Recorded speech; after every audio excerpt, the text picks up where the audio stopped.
YS Vivekananda Reddy హత్య కేసులో మరో ప్రధాన సాక్షి చనిపోయారు. వివేకా ఇంటి వాచ్మెన్ రంగన్న అనారోగ్యంతో బాధపడుతూ కడప రిమ్స్ ఆసుపత్రిలో చనిపోయారు. వివేకానందరెడ్డి హత్య జరిగినప్పుడు రంగన్న ఇంటి వాచ్మెన్గా ఉన్నారు. ఆయనే మొదటి మృతదేహాన్ని చూసినట్లుగా చెబుతున్నారు. ఈ కేసులో పలుమార్లు రంగన్నను సిబిఐ అధికారులు ప్రశ్నించి స్టేట్మెంట్ నమోదు చేశారు. హంతకులు సైలెంట్గా వెనుక గేట్ నుంచి పని పూర్తి చేసుకుని వెళ్ళిపోయారు. ఏమీ తెలియదన్నట్లుగా ఉదయం వాచ్మెన్ చూసి చెప్పినట్లుగా ఉండేలా ప్లాన్ చేసుకున్నారు. ఆయనే అందరికీ సార్ ఇంకా లేవలేదని చెప్పారు. తర్వాత పిఏ కృష్ణారెడ్డి వచ్చి అందరికీ ఫోన్లు చేశారు. వివేకా ఇంటి వాచ్మెన్ రంగన్నను మొదట ఎవరు పట్టించుకోలేదు. కానీ సిబిఐకి ఆయన ఇచ్చిన వాంగ్మూలం మాత్రం సంచలనం సృష్టించింది.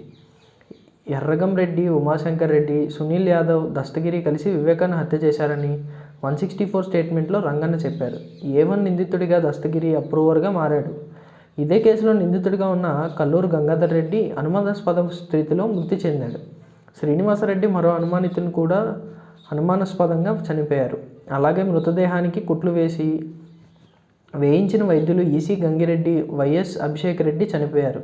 ఇప్పుడు రంగన్న కూడా చనిపోయారు. వివేకా హత్య కేసులో ప్రత్యక్ష సాక్షి కావడం వల్ల ఆయనకు 1+1 భద్రత కల్పించారు.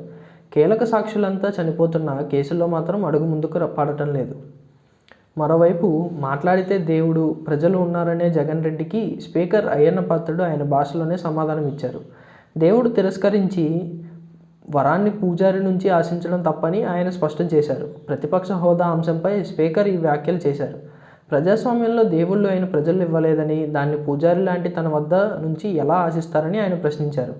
అసెంబ్లీలో ప్రతిపక్ష నేత హోదా కోసం జగన్ చేసిన రచ్చపై స్పీకర్ ప్రత్యేకంగా మాట్లాడారు. ఈ సందర్భంగా కీలక వ్యాఖ్యలు చేశారు. ప్రతిపక్ష హోదా తమకు దక్కకపోవడంపై చేసిన తీవ్ర వ్యాఖ్యలను దృష్టికి వచ్చాయి.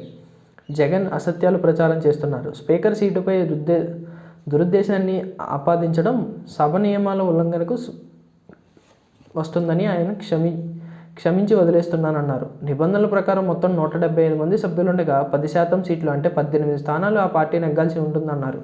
అలా కాని పక్షంలో ప్రతిపక్ష హోదా ఉండదని వైఎస్ జగన్ గతంలో అసెంబ్లీలో చెప్పారని అయ్యన్న పాత్రుడు గుర్తు చేశారు. కానీ ఇప్పుడు తన వరకు వచ్చేసరికి నిబంధనలు తుంగలోకి తొక్కి ప్రతిపక్ష హోదా స్పీకర్ ఇవ్వడం లేదని దుష్ప్రచారం చేస్తున్నారని అసంతృప్తి వ్యక్తం చేశారు.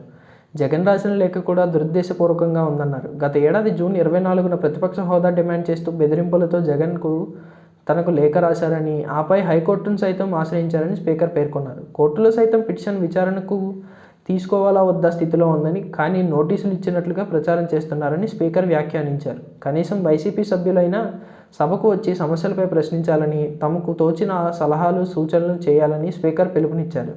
సభకు వచ్చి హుందాగా వ్యవహరించి తమ నియోజకవర్గం కోసం ప్రశ్నించే అవకాశాన్ని సద్వినియోగం చేసుకోవాలని సూచించారు.